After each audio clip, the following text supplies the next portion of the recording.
Unacademy. Let's crack it.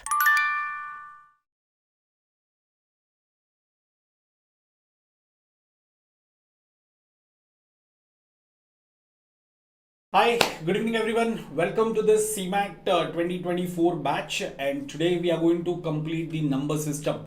So this is going to be a quant session और एक काफ़ी important area जो है quantitative aptitude का numbers वो हम आज complete करेंगे. तो CMAT एग्जाम की बात करिए नंबर्स के मोस्टली इजी क्वेश्चंस आते हैं. लास्ट ईयर दैट इज 2023 में कुछ ट्रिकी क्वेश्चन आए थे. सो कॉन्सेप्चुअली हमें इसको समझना पड़ेगा ताकि हम सारे क्वेश्चन अच्छे से टैकल कर पाए. चलिए तो शुरू करते हैं आज का सेशन. जल्दी से एक बार यार चैट बॉक्स में थम्स अप दिखा दो दोस्तों. राइट, तो आज हमने बिल्कुल ऑन टाइम शुरू किया है. तो यस, नेक्स्ट टाइम से हम कोशिश करेंगे इसी टाइम पे शुरू करें. सब लोग जल्दी से जुड़ जाना if you don't want to miss anything. Right, नए स्टूडेंट्स के लिए दोस्तों टेलीग्राम चैनल जरूर से ज्वाइन कर लेना. एंड उसके अलावा अगर आप कैट की प्रिपरेशन कर रहे हो तो ये एक ऑफर चल रहा है, अनलॉक ऑफर, तो इसको आप जरूर से यूज कर सकते हो. ठीक है, चलो. सो आज का हम डिस्कशन शुरू करते हैं. जो हमारा एजेंडा है वो है नंबर्स को कंप्लीट करना. राइट, हाय, गुड इवनिंग गाइस, कैसे हो? ओके, चलो. सो दोस्तों नंबर्स के अंदर सबसे पहले हमें क्या समझना है? Number system, classification of numbers, जिसको हम नंबर ट्री भी कहते हैं. तो उम्मीद करता हूँ आप सबको थोड़ा सा आइडिया होगा इसका कि यार आप कोई भी नंबर लेते हो पहले तो हमें रियल नंबर्स को डिस्कस करना है. वो जो इमेजिनरी नंबर्स होते हैं ना, आई वाले नंबर्स, वो हमारे सिलेबस में नहीं है. ठीक है, चाहे आप कैट की प्रिपरेशन कर रहे हो या सीमैट सीडी की प्रिपरेशन कर रहे हो, अल्टीमेटली आपके क्वेश्चंस रियल नंबर्स के ही आते हैं. तो रियल नंबर्स को हम दो कैटेगरी में क्लासिफाई कर सकते हैं, rational number and irrational number. क्या ये आपको याद है रैशनल नंबर क्या होते हैं, इरेशनल नंबर क्या होते हैं? अगर पता है तो जल्दी से चैट बॉक्स में लिखो यार. Yes, correct. So guys, rational number क्या होते हैं? सो नंबर्स ऑफ दिस फॉर्म. ठीक है, मतलब जिसको आप डेसिमल में अगर आप लिखते हो, इन सिंपल वर्ड्स अगर मैं कहूं तो all the numbers which are of the P by Q form are rational numbers. अब रैशनल नंबर को जब आप डेसिमल में लिखोगे ना तो there will be limited digits after decimal और there will be recurring digit pattern after decimal. Recurring मतलब डिजिट्स रिपीट होने चाहिए. फॉर एग्जांपल अगर मैं एक नंबर लिखता हूं 0.747474, सो गाइस ये भी एक रैशनल नंबर है. अगर मैं दूसरा नंबर लिखता हूं 0.26, ये भी एक रैशनल नंबर है, क्योंकि ये सबको आप पी बाई क्यू फॉर्म में रिप्रेजेंट कर सकते हो. कैसे करना है वो हम देखेंगे. अभी के लिए आपको सिर्फ ये ध्यान में होना चाहिए कि ये सारे रैशनल नंबर है. अच्छा, तो इरेशनल नंबर क्या होते हैं? सो गाइस, वो रूट वाले जो सारे नंबर्स होते हैं ना वो इरेशनल नंबर होते हैं. जैसे square root of 5, cube root of 4, ये सारे इरेशनल नंबर्स है. Apart from that pi is also an irrational number. तो ये याद रखना, पाई का जो वैल्यू हम लोग यूज करते हैं 3.14 या 22/7, वो अप्रोक्सीमेटेड वैल्यू ऑफ पाई है, वो एग्जैक्ट वैल्यू नहीं है. इसलिए पाई को इरेशनल नंबर कहते हैं. ठीक है, क्योंकि उसका non recurring non terminating decimal pattern होता है. तो अब तक हमने क्या डिस्कस किया? Real numbers can be categorised in two category, rational number and irrational number. Rational number क्या होते हैं जिसको हम पी बाई क्यू फॉर्म में लिख सकते हैं, इरेशनल नंबर जिसको हम पी बाई क्यू फॉर्म में नहीं लिख सकते. जैसे एक चीज मुझे बताओ, क्या 5 ये एक रैशनल नंबर है? दोस्तों जल्दी से एक बार चैट बॉक्स में येस और नो करो. क्या 5 एक रैशनल नंबर है? अगर येस तो क्या मुझे बताओगे इसको पी बाई क्यू फॉर्म में कैसे लिख सकते हैं?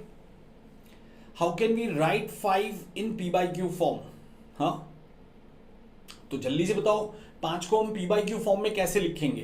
करेक्ट. सो इसको हम 5/1 भी तो लिख सकते हैं ना, इसलिए वो रैशनल नंबर है. ठीक है, अच्छा. अब rational numbers can further be classified in two categories guys, integers and fractions. Rational number आप दो कैटेगरी में क्लासिफाई कर सकते हो, integers and fraction. Further integers can be negative integers और नॉन नेगेटिव इंटीजर्स. ठीक है, और नॉन नेगेटिव इंटीजर्स को आप फर्दर क्लासिफाई कर सकते हो whole numbers and natural number. So guys, whole number क्या है? 0 से शुरू होते हैं, नेचुरल नंबर्स 1 से शुरू होते हैं. राइट, तो ये आप सबको पता होगा. अच्छा, फ्रैक्शंस 3 टाइप के होते हैं दोस्तों, वो समझ लो एक बार जल्दी से. सो फ्रैक्शंस आर ऑफ 3 टाइप्स. कौन से 3 टाइप के फ्रैक्शन होते हैं? सो एक होता है प्रॉपर फ्रैक्शन, जिसमें आपका न्यूमरेटर जो है डिनोमिनेटर से छोटा होता है, याद रखना. फिर दूसरा होता है इम्प्रॉपर फ्रैक्शन, जिसमें आपका न्यूमरेटर डिनोमिनेटर से बड़ा होता है, P is greater than Q. और तीसरा होता है मिक्स्ड फ्रैक्शन. ठीक है ना. जैसे अगर मैं एक फ्रैक्शन लेता हूं 11/5, तो गाइज इसको हम क्या लिख सकते हैं, 2n1/5 लिख सकते हैं। सो ये मिक्स फ्रैक्शन फॉर्म हो गया, 2n1/5 is mix fraction form. तो ये कुछ बेसिक पॉइंट्स है जो आपको पता होने चाहिए। क्या यहां तक सबको क्लियर है? ठीक है, चलो तो एक सवाल आपसे है दोस्तों, अगर मैं आपको ये एक रैशनल नंबर देता हूं तो आपको पता है कि ये रिकरिंग डेसिमल है, डेफिनेटली ये एक रैशनल नंबर है, तो इसको p/q फॉर्म में कैसे लिखेंगे बताओगे? What is the p/q form of 0.474747? क्योंकि रैशनल नंबर है तो उसको p/q फॉर्म में हम लिख सकते ही होने चाहिए। तो इसका p/q फॉर्म क्या आएगा बताओगे? करेक्ट। तो दोस्तों इसका p/q फॉर्म आता है 47/99। अब आप कहोगे सर ये 99 कहां से आया, तो समझते हैं। तो देखो x, इसको हम x ले लेते हैं। Suppose x is equal to 0.4747 up to infinite times, right. अब मैं क्या करता हूं, दो डिजिट्स रिपीट हो रहे, इसलिए मैं 100 से मल्टीप्लाई कर देता हूं, दोनों तरफ इक्वेशन को 100 से मल्टीप्लाई कर देते हो। तो यहां पे क्या आ जाएगा, 47.4747 ऐसा आ जाएगा। अब इसमें से इसको सब्ट्रैक्ट करो तो आपको लेफ्ट हैंड साइड पे 99x मिलेगा, राइट हैंड साइड पे 47 में से 0 जाएगा तो क्या आएगा, 47 आएगा। एंड 0.4747 में से 0.4747 जाएगा तो क्या आएगा, 0.0000 ऐसा आ जाएगा। तो मुझे x का वैल्यू क्या मिल जाएगा, 47/99 मिल जाएगा। क्या ये चमका सबको? जल्दी से एक बार चैट बॉक्स में कंफर्म कर लो। और साथ में जिन लोगों ने अभी जस्ट ज्वाइन किया है, जिसने अभी तक लाइक नहीं किया है, दोस्तों फ्यूल डाल दो यार, लाइक बटन दबा दो जल्दी से, देरी किस बात की। Let's have maximum likes guys once again, ठीक है। सो गाइस अगर 0 पॉइंट सम रिकरिंग डेसिमल होते हैं, जैसे अगर ऐसा होता 0.341341 तो इसको क्या लिखते हैं, 341/999 ऐसे लिख देते हैं। This is equal to 341/999। Are you all clear? Shubham is asking sir MHCET exam के लिए ये करना जरूरी है या सिर्फ बेसिक्स ऑफ मैथ सफिशिएंट होगा? Definitely Shubham, basics of maths में तो बहुत ही बेसिक्स है, उसके बाद में आपको ये सारे क्वेश्चन करने होंगे, क्योंकि सीईटी में भी ऐसे ही क्वेश्चंस आते हैं आपके। तो जो लोग भी सीईटी या दूसरे मैट या कोई भी एग्जाम के लिए प्रिपेयर कर रहे हो, उनको ये सीरीज भी करनी है। इनफैक्ट कैट एस्पायरेंट्स भी इसको देख सकते हैं, बराबर फायदा मिलेगा, स्ट्रॉन्ग फाउंडेशन क्रिएट हो जाएगा, ठीक है। चलो guys, can be convert this in a fraction? क्या इसको फ्रैक्शन में कन्वर्ट किया जा सकता है? तो नहीं किया जा सकता है, because this is not a recurring decimal. Are you all getting this point? ये रिकरिंग डेसिमल नहीं है, क्यों? क्योंकि ये √2 का वैल्यू है। दिस इज इक्वल टू √2 का एक्चुअल वैल्यू कुछ ऐसा आता है ना? ओके चलो, सो गाइस सीमैट का सीधा सीधा क्वेश्चन ले लेते हैं। Can you please try for this question, arrange the following rational numbers in ascending order. क्या आंसर आएगा जब आप इसको असेंडिंग ऑर्डर में अरेंज करोगे? दोस्तों क्या आंसर आएगा बताओगे?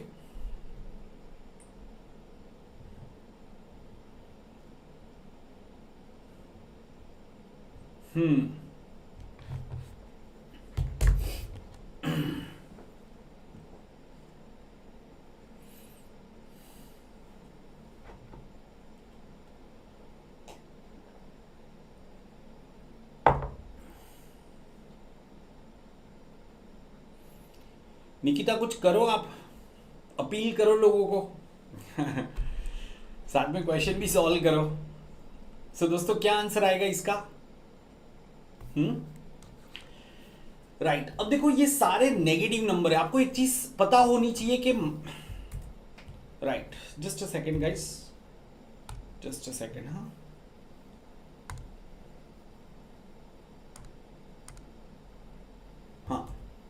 एवरीवन, चलो कुछ इश्यू हो गया था। हाँ अब देखते हैं। सो गाइज एक चीज पता होनी चाहिए कि अगर आप नंबर लेते हो -5, इट इज लेस देन -2। आप सबको ये चीज तो पता है, नेगेटिव साइड पे जितना बड़ा नंबर है उतना छोटा आता है, करेक्ट। तो दोस्तों आंसर क्या आएगा? ऑप्शन सी आएगा, -4/5। कैन आई से दिस इज -0.8, मतलब -0.80 कहो, दिस इज -0.66, ठीक है। And this numbers are definitely less than -0.5, -0.5। क्या ये समझ में आ रहा है? तो मतलब sorry, this numbers are greater than -0.5। Do you agree with this?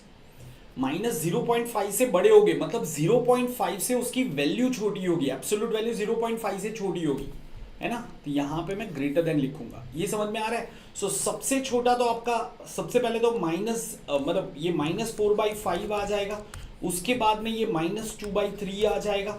अब इन दोनों को कंपेयर करना है, इन दोनों को कंपेयर करना है, तो कैसे करेंगे, सुनो ध्यान से गाइस। 5/12 एंड 7/18 को कंपेयर करो तो आप क्या करो, क्रॉस मल्टीप्लाई करोगे, तो यहाँ पे 90 आ जाएगा एंड 12 7 से 84 आ जाएगा।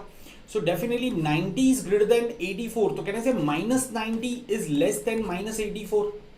सो मतलब फिर आपका -5/12 आएगा और फिर आपका -7/18 आएगा।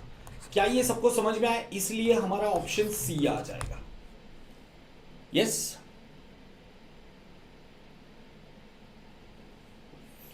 क्या ये पार्ट क्लियर है सबको? समवन इज आस्किंग, सब मैथ्स बैकग्राउंड नहीं है तो कैसे करें? भाई ये एग्जाम मैथ्स बैकग्राउंड वालों के लिए नहीं है ऐसा कुछ, it is for everyone who has studied till 10th standard. तो आप जिनका मैथ्स बहुत ज्यादा वीक है, यूट्यूब पे मेरी एक सीरीज है बेसिक्स ऑफ मैथ्स, वो साइड बाय साइड अटेंड करो और हर रोज रेगुलरली ये सेशन जो मैं कंडक्ट करवाता हूँ वो अटेंड करो, डेफिनेटली आपका काम हो जाएगा। ठीक है, चलो guys please answer this question. CMAT का अब तक का सबसे आसान क्वेश्चन मेरे हिसाब से, ठीक है, इससे इजी क्वेश्चन मिल नहीं सकता। मतलब ये क्वेश्चन अगर मैं 5th स्टैंडर्ड के बच्चे को भी दूंगा ना तो कर लेगा। ठीक है, do you all agree guys? ये क्वेश्चन 5th स्टैंडर्ड का बच्चा भी कर लेगा।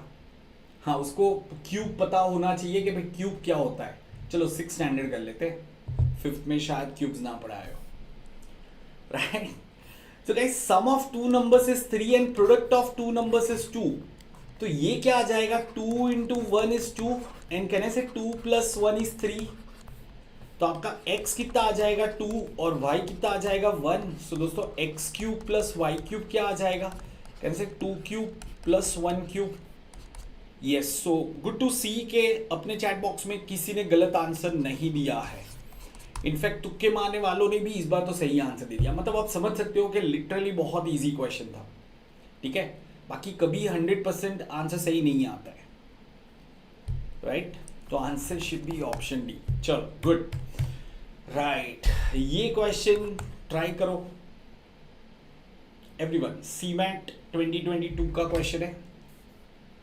सो मैं वही कह रहा हूं, देखो आपको पीवाईक्यू के लिए कुछ अलग से करने की जरूरत नहीं है, आप रेंडमली पीवाईक्यू करोगे पता भी नहीं चलेगा। बट कॉन्सेप्ट्स के साथ में मैं आपको सारे 2018 से लेके 23 तक के पीवाईक्यू इंक्लूड कर लेता हूँ। कुछ पीवाईक्यूज मैंने इंक्लूड नहीं किए क्योंकि वो बहुत ही ईजी थे। जैसे अभी मैंने कराया, क्या वो क्वेश्चन करवाने की जरूरत थी? नहीं, बट फिर मैंने सोचा कि चलो यार एक आध ईजी क्वेश्चन रख देते हैं, राइट। बाकी जो भी सारे वैरायटी है सारे आपके कवर हो जा रहे हैं। तो आप ये वीडियो भी अच्छे से कर लोगे, उसके साथ में मॉक टेस्ट लिखो, मेरे हिसाब से सफिशिएंट होना चाहिए। अच्छा एक चीज साथ में मुझे बता दो कि आप लोगों ने मॉक टेस्ट लिखना शुरू कर दिया? एक बार यस नो करो चैट बॉक्स में। Have you all started writing mock test? मतलब अब तक आप लोगों ने कम से कम 2 मॉक टेस्ट लिखे हुए होने चाहिए, कम से कम।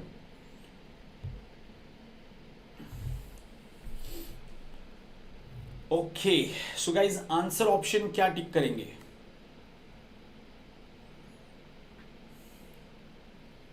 अगर आप सीमैट में 99 प्लस परसेंटाइल 100 परसेंटाइल ऐसा टारगेट कर रहे हो दोस्तों, please start writing mock test. ठीक है, चलो एटलीस्ट जो फ्री मॉक टेस्ट मैंने शेयर किए थे यार उधर से लिखना शुरू कर दो, फिर बाद में आप एडिशनल परचेस कर सकते हो। ठीक है, मेरा वीडियो सर्च करो Saurabh free mock test Raunak Shah, CMAT free mock test Raunak Shah, इतना सर्च करो आपको मिल जाएगा। पूरा कैसे लेना है पूरा मैंने समझाया हुआ है अनअकैडमी प्लेटफॉर्म पे। So guys 1/x is a positive fraction, 1/y is a negative fraction. Positive plus negative, तो गाइस ये डिटरमाइन नहीं कर सकते।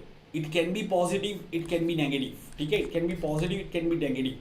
सिमिलरली पॉजिटिव माइनस नेगेटिव, ये हमेशा पॉजिटिव ही आएगा। तो गाइस इसलिए हमें पता चला ये सही है। सिमिलरली पॉजिटिव इनटू नेगेटिव, ये क्या होगा? हमेशा नेगेटिव होगा। इसलिए ये भी सही है, तो सिर्फ ऑप्शन बी आएगा। क्यों? Statement B and C are true. क्या ये समझ में आ रहा है सबको?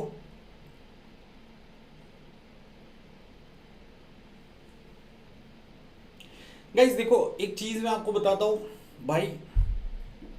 हाँ, आप पहले 2-3 मॉक टेस्ट जो लेते हो, आपको पहले तो मॉक टेस्ट को पेपर पैटर्न एक्सपीरियंस करने के लिए लेना है, चीजों को समझने के लिए लेना है। उसमें आपका टारगेट ये नहीं है 300 मार्क्स स्कोर कर ले। समझ में आ रहा है? अगर आपके 150 मार्क्स आए, 180 मार्क्स आए, that's also is good, specially if you have recently started your preparation. हाँ, अगर आपने कैट का प्रिपरेशन किया हुआ है और आप मॉक टेस्ट ले रहे हो, डेफिनेटली आपके एक्सपेक्टेशन थोड़े से ज्यादा होगी कि आप 200 के ऊपर मार्क्स लाए, ठीक है। पर जैसे जैसे आप प्रिपरेशन करते जाओगे, आपके मार्क्स बढ़ते जाएंगे। Unacademy. Let's crack it.